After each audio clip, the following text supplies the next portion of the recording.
भगवान कृष्ण का इस तरह गमनागमन, अपने बुआ के पुत्रों के यहाँ आना जाना, धर्म की रक्षा के लिए, संपूर्ण भारतवर्ष को एक सूत्र में बांधने के लिए,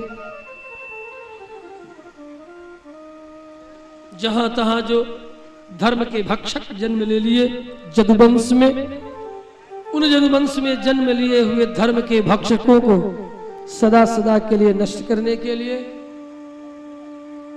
जदुवंश में वह जो काल है, कुछ एक गणना पर ही कुछ एक ऐसे लोग हैं जदुवंश के अवान्तर भेदों के राजा, जो कि देवनिष्ठ है, वेदनिष्ठ है।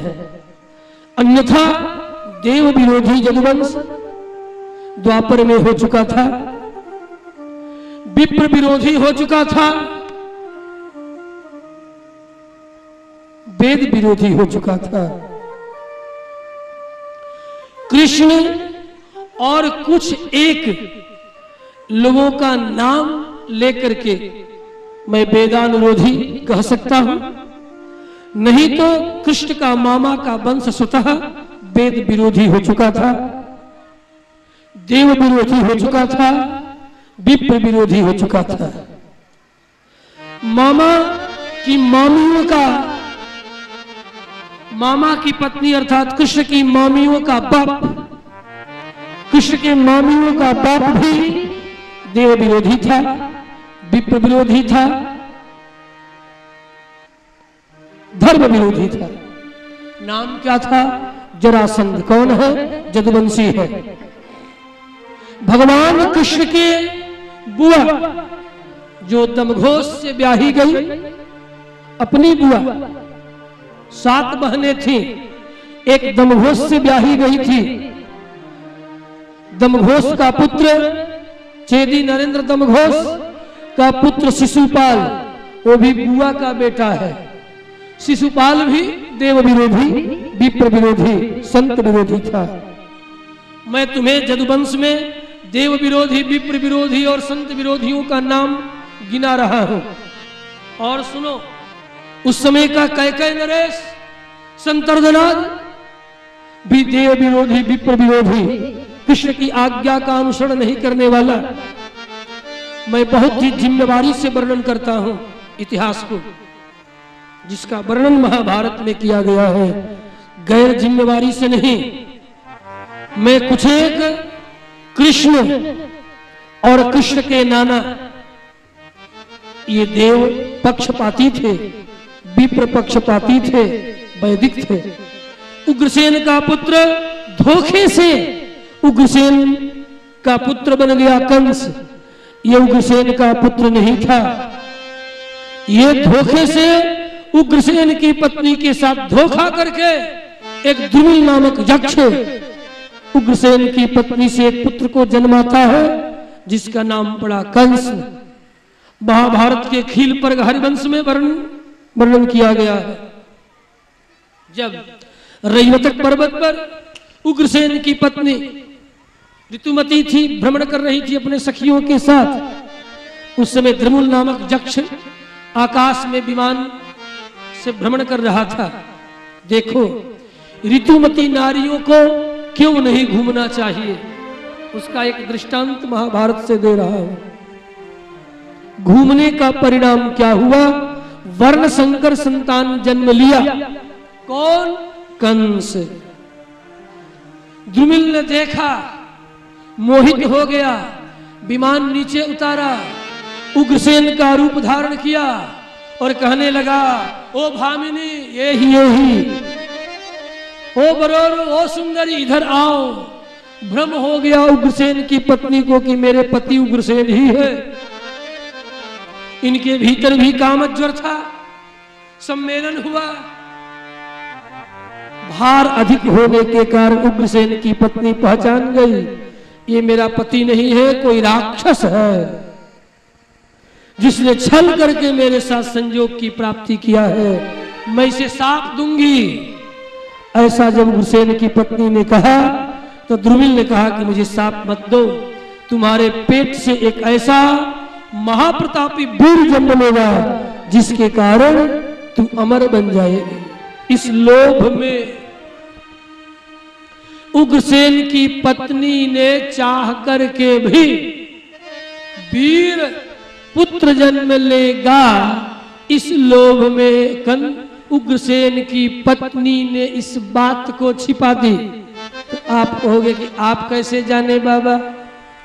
वेदव्यास की कलम से। आप वेदव्यास कैसे जाने? कहा वे त्रिकालदर्शी थे, आंखें बंद करके ही सबके चरित्र को देख लेते थे। लिख दिया। तो ऋतुमती काल में स्त्रियों को इस तरह वन विहार नहीं करना चाहिए, अन्यथा उस समय उनका सौंदर्य खिला हुआ होता है। किसी की भी दृष्टि यदि पड़े तो उसके मन में उनके साथ संयोग का लोभ उत्पन्न होगा। इसलिए हमारे धर्मशास्त्रों में निषेध किया गया। द्वापर और कली का बीच का समय चल रहा था, संधि काल। द्वापर अब समाप्त होने वाला है, कलियुग आरंभ होने वाला है, उस समय की बात है। द्वापर के अंत में राक्षस बढ़ गए, मनुष्यों के शरीर में भी राक्षस उत्पन्न होने लगे। धर्मनिष्ठ परिवार में भी राक्षसी बुद्धि वाला पुत्र उत्पन्न होने लगा। चारों तरफ अधर्म का तांडव बढ़ गया। जब जब हो ही धर्म की हानि, बाढ़ई असुर अधम अभिमानी। तब तब प्रभु धरि विविध शरीरा, हर ही कृपा निधि सज्जन पीरा। जब जब हो ही धर्म के हानि, जब धर्म के हानि, बाढ़ असुर अधम अभिमानी।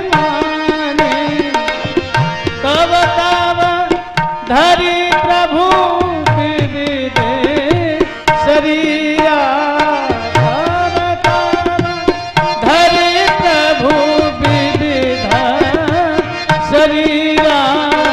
हरहि कृपा निधि सज्जन पीरा, हरहि कृपा निधि सज्जन पीरा, हरहि कृपा निधि सज्जन पीरा।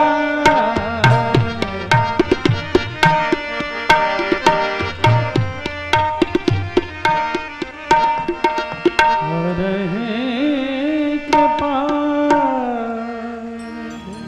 यदा यदा हि धर्मस्य ग्लानिर्भवति भारत,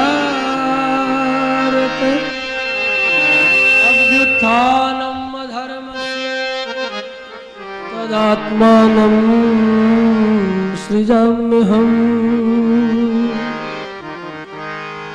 जब जब अधर्म बढ़े, धर्म की हानि हो, तब तब भगवान का प्रादुर्भाव होता है। अघासुर, बकासुर, अरिष्टासुर, अनेक असुरों की वृद्धि हो गई। राजा परीक्षित कथा श्रवण करते हुए सुखदेव मुनि से पूछते हैं, आपने बहुत कुछ मुझे सुनाया। विगत 3 दिनों में कथितो वंश विस्तारः भवता सोमसूर्ययो,